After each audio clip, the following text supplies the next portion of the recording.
अस्सलाम वालेकुम। तो अभी मैं उठी थी फ़जर की नमाज़ के लिए। तो जी यहाँ मैंने फ़जर की नमाज़ पढ़ ली थी और अब मैं आई थी यहाँ रूम में। अब आपको यहाँ का दिखाऊंगी लाइट ऑन कर कर, यहाँ लाइट ऑफ थी। तो जी दुनिया का सब काम और फ़ैशन वगैरह सब कुछ है अपनी जगह पर, लेकिन सबसे ज़्यादा ज़रूरी है हम लोगों के लिए नमाज़। हमें नमाज़ पढ़नी चाहिए। तो जी यहाँ से मैं जाने लगी हूँ अपने रूम में, क्योंकि अब मैं पढ़ूँगी सबसे पहले मैं अव्वल आखिर दुरूद शरीफ के साथ पढ़ती हूँ, तस्बीह वो पढ़ूँगी, कुरान पाक पढ़ूँगी और उसके बाद क्या करूँगी आप मेरे साथ ही रहिएगा। तो भी मैं जाने लगी थी और जी लाइट ऑफ करने के टाइम मेरे हस्बैंड की फ़ोटो उन्हें जब मिलने लगी थी उनकी ग्रेजुएशन कंप्लीट करने पर मलेशिया से डिग्री, तो ये है उनकी तब की पिक और ये यहाँ फ्रेम हुई थी। अब हम लोग चलने लगे हैं लाइट ऑफ करके रूम में। तो आइए मेरे साथ चलते हैं रूम में और वहाँ पे अफान भी जागा हुआ है। चलें देखते हैं। तो जी रात में हम लोगों की तो गुड नाइट भी नहीं हुई थी और इन साहब की जो है वो गुड मॉर्निंग हो गई थी। अपनी नींद पूरी करके उठ चुके थे और इनकी ज़िंदगी का एक ही काम है ये। और जी यहाँ पर मैं पढ़ने लगी थी अपनी तस्बीह, जो कि मेरी फ़जर की नमाज़ के बाद की रूटीन है कि मैं नमाज के बाद जो है अव्वल आखिर दुरूद शरीफ के साथ ये तस्बीह ज़रूर पढ़ती हूँ। तो जी इसे पढ़ने का मकसद होता है रिस्क में बरकत के लिए। और अब मैं यहाँ पढ़ूँगी कुरान पाक, क्योंकि फ़जर में जब आप लोग उठ ही जाते हैं तो मैं सोचती हूँ कि कुरान पाक पढ़ना भी ज़रूरी है। तो जी फ़जर की नमाज़ वगैरह पढ़ने के बाद तस्बीह वगैरह सब चीज़ें पढ़ने के बाद मैं कुरान पाक ज़रूर पढ़ती हूँ।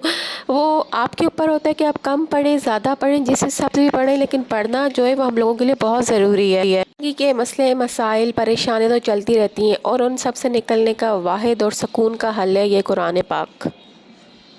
माशाल्लाह यहाँ आप मेरे बेटे को देखें। तो जी यहाँ आखिर में मैं चारों कुल ज़रूर पढ़ती हूँ और चारों कुल पढ़कर अपने ऊपर, अफ़ान के ऊपर, मेरे हस्बैंड के ऊपर और रूम में सबसे कम मैं बांधती हूँ एक एहसार, ताकि अल्लाह ताला हिफाजत करे। अस्सलाम वालेकुम जी। तो अभी है फ़जर का वक्त, मैं उठी थी नमाज़ के लिए। नमाज से फ़ारिग होकर मैंने पढ़ा कुरान पाक और मैं अव्वल आखिर दुरूद शरीफ के साथ पढ़ती हूँ, एक तस्बीह मैंने पढ़ी वो, और उसके बाद जो है मैं थोड़ी देर नमाज़ वगैरह से फ़ारिग होकर आकर यहाँ पर खड़ी होती हूँ, क्योंकि इस टाइम का जो मौसम और वक्त होता है वो बहुत ज़्यादा खूबसूरत होता है। एक सुकून सा होता है इस टाइम के वक्त में। मुझे शुरू से जो ये जो वक्त होता है बहुत ज़्यादा अट्रैक्ट करता है, मुझे ये वक्त बहुत ज़्यादा पसंद है। इस टाइम पे जो मतलब ठंडी हवा चल रही होती है और परिंदों की जो आवाज़ें आ रही होती हैं, बहुत इस टाइम का जो वक्त है अल्लाह ताला ने इसके अंदर बहुत ज़्यादा सुकून और एक खूबसूरती रखी हुई है। दिन का आगाज़ है ये, तो बस यही जो होता है ये वक्त मुझे तो मेरे तो दिल के बहुत ज़्यादा करीब है। हमेशा से मैं जब नमाज़ वगैरह से फ़ारिग हो जाती हूँ कोशिश करती हूँ कि फ़जर की नमाज़ पढूँ, और जब नमाज से फ़ारिग हो जाती हूँ तो ये वाला सीन जो होता है ये देखने से मैं कभी भी इसे मिस नहीं करती, ये ठंडी हवा।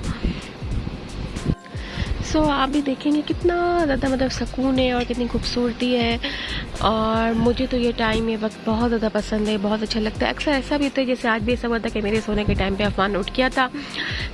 मैं सिर्फ ऐसे लेटी हुई थी, सो नहीं सकती थी, और जब उठी हुई होती हूँ तो कोशिश करती हूँ कि फिर मैं फ़जर की नमाज़ पढ़ के कुरान पाक की तिलावत कर कर जो मुझे पढ़ना होता है, तस्बीह वगैरह वो सब पढ़कर, और इस टाइम का थोड़ा सा मंज़र और ये मौसम ये वक्त एंजॉय कर कर फिर मैं इसके बाद ही सोती हूँ।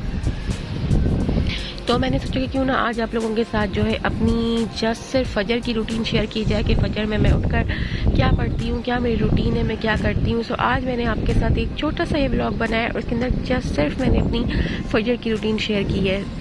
तो जी यहाँ मैं लेट चुकी थी सोने के लिए, और यहाँ पे आप सामने फ़न के काम चेक करें, वो फुल चार्ज है और उसकी ज़िंदगी के दो ही काम है, एक है उसकी गाड़ियाँ, उसकी कार्स, और दूसरा है दिन रात ये उसका फेवरेट शो डयाना।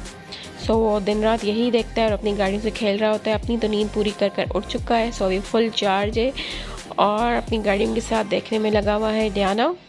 तो आपको मेरा आज ये फ़जर का व्लॉग कैसा लगा, मेरी रूटीन कैसी लगी, और ज़रूर बताइएगा, और मेरे चैनल को भी सब्सक्राइब कीजिएगा, लाइक भी कीजिएगा, शेयर भी कीजिएगा। तब तक के लिए गुड बाय, टेक केयर, अल्लाह हाफ़िज़।